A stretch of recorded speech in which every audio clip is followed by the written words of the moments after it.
নমস্কার, সাবনাভিক নিউজ নেটওয়ার্কে স্বাগত।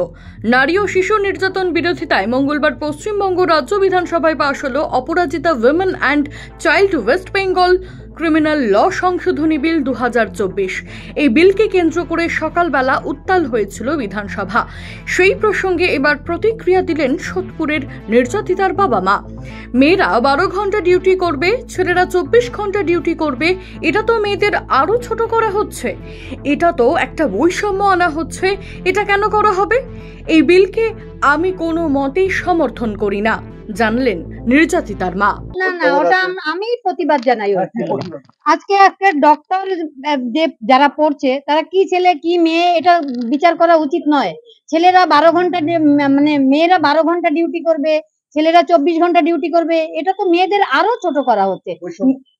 বৈষম্য, মেয়েদের আরো হেনস্থা করা হচ্ছে। এটা কেন হবে? এই বিল আমি পূর্ণ মানে অসমর্থন করবো না। এই যে আমি যেটা শুনেছি এটা আমি প্রতিবাদ করেছি। না, এটা এই যেটাই শুনেছি, মেয়েদের 12 ঘন্টা কেন? এটা বেশি কাজ করবে, মেয়েরা 12 ঘন্টা বেশি কাজ করতে পারবে।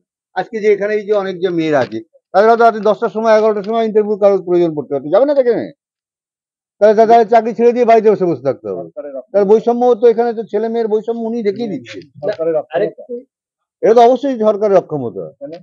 কেন তারা মেয়েদের প্রোটেকশন দিতে পারছেন না? কাজের জায়গায় মেয়েদের প্রোটেকশন দেওয়া দরকার। দুর্নীতি হলে সামনে আনার চেষ্টা করুন। আজকে সন্দীপ ঘোষের বিষয়টা তো 3 বছর ধরে অনেকেই সামনে আনার চেষ্টা করেছিল, কিন্তু আনার হয়নি কেন? এই জবাবটা কে দেবে? এই জবাবটা তো প্রশাসনকেই দিতে হবে। আজকে সন্দীপ ঘোষ যদি এরকম ভাবে দুর্নীতি না করতো, আজকে আমার মেয়েটা তো বলি হয়ে যেত না, আজকে ধারা পৃথিবী ধরে উত্তাল হতো না, আজকে ওনাকে এত চিন্তা করতে হতো না।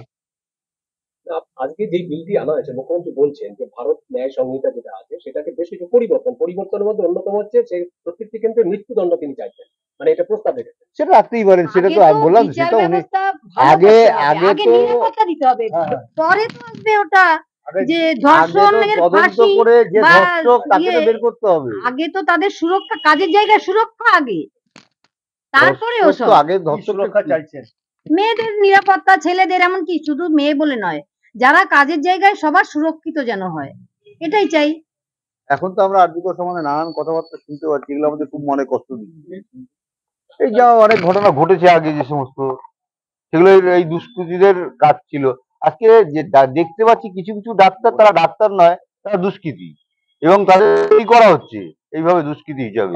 তারা যারা বড় বড় মাথায় প্রিন্সিপাল আজকে দুর্নীতির মামলা আটক হচ্ছেন, তারপর এরপরে আর কি কাকে বলবো? স্বাস্থ্য দপ্তর আজ পর্যন্ত তাকে সাসপেন্ড করতে পারছে কেন? গাহাল করার চেষ্টা করছে কেন প্রথম দিন থেকে? না, এটা কিছু বলেন। রাজাদের সাবনাভিক নিউজ সোদপুর। সমস্ত খবরের আপডেট পেতে লাইক করে সাবস্ক্রাইব করুন সাবনাভিক নিউজ। সেই সঙ্গে বেল বাটন প্রেস করতে ভুলবেন না। আপনাদের একটা সাবস্ক্রিপশন আমাদের জন্য অত্যন্ত মূল্যবান, এবং একই সঙ্গে ফলো করুন আমাদের হোয়াটসঅ্যাপ চ্যানেলটি। জয় হিন্দ।